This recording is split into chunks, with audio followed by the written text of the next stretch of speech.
ஒரு ஊரோட பெருமைய எதனால சொல்லலாம்? அங்க இருக்க கட்டிடங்கள்னாலயா இல்ல தொழிற்சாலைகள்னாலயா? இல்ல. நம்ம அந்த ஊரை விட்டு வெளியே போன பிறகும் நம்ம ஊரை சொல்லும் போது நம்ம மனசுக்குள்ளேயே ஒரு இனம் புரியாத ஆனந்தம், ஒரு இனம் புரியாத சந்தோஷம் வரும். அதுதான் அந்த ஊரோட உண்மையான பெருமைன்னு கூட சொல்லலாம். அப்படிப்பட்ட ஒரு மண்ணுல பிறந்தவதான் நான். அந்த மண்ணு வேற எதுவும் இல்ல, நம்ம நாமக்கல் தான். அனைவருக்கும் என் இனிய வணக்கம். நான் வர்ஷினி, நம்ம நாமக்கல்ல இருந்து. நம்ம ஊரை பத்தி பேசணும்னு சொல்லும் போதும் என் மனசுக்குள்ள முதல்ல கேள்விதான் எழுந்துச்சு. என்னன்னா, எங்கிருந்து தொடங்கலாம் அப்படின்னு. முட்டையில இருந்தா, இல்ல லாரியில இருந்தா, இல்ல கொல்லிமலையில இருந்தா, இல்ல வரலாற்றுல இருந்து தொடங்கலாமான்னு. ஆனா இப்போ ஒரு மனிதர்கிட்ட இருந்து தொடங்குவோமா? அந்த மனிதர் வேற யாரும் இல்ல, நம்ம நாமக்கல் கவிஞர் வே. ராமலிங்கம் பிள்ளை ஐயா அவர்கள் தான். ஒரு கவிஞன் அப்படின்னு சொல்லும் போது எல்லாருக்கும் முதல்ல என்ன ஞாபகம் வரும்? ஒண்ணு காதல் கவிதை எழுதுவாங்க, இல்லைன்னா இயற்கை ரசிப்பவர் தான் ஞாபகம் வரும். ஆனா இவரு வாளை எடுக்காம, ரத்தம் சிந்தாம அவரோட வார்த்தைகளையே ஆயுதமா மாத்திருக்காரு. மக்களோட மனசுல சுதந்திர வேட்கையை ஏற்படுத்தி இருக்காரு.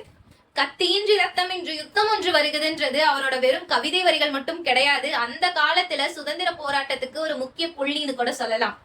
அவரோட வரிகள் நமக்கு சொல்ற பாடம் ஒண்ணுதான். வீரம்ன்றது நம்ம கையில இருக்க ஆயுதங்களால மட்டும் சொல்ல முடியாது, நம்ம மனசுல இருக்க துணிச்சல் தான் சொன்னாரு. எப்படி?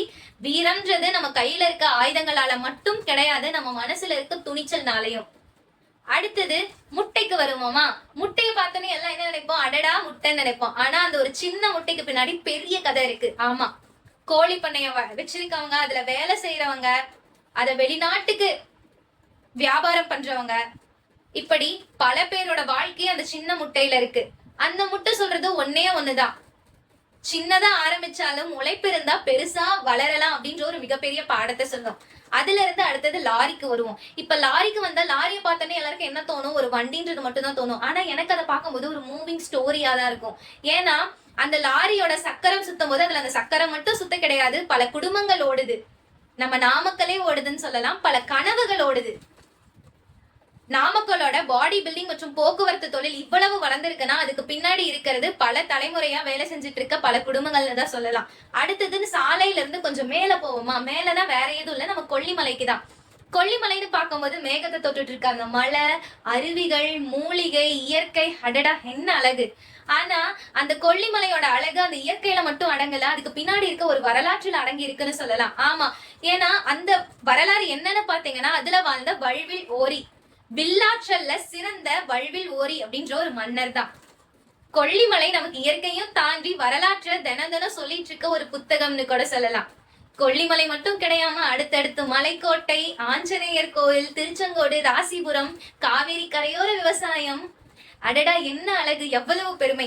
ஆனா என்கிட்ட வந்து யாராவது இதுதான் உங்க ஊரோட பெருமையான்னு கேட்டா நான் இதை சொல்ல மாட்டேன். என்ன சொல்லுவேன் தெரியுமா? என் ஊரோட மக்கள்னு தான் சொல்லுவேன்.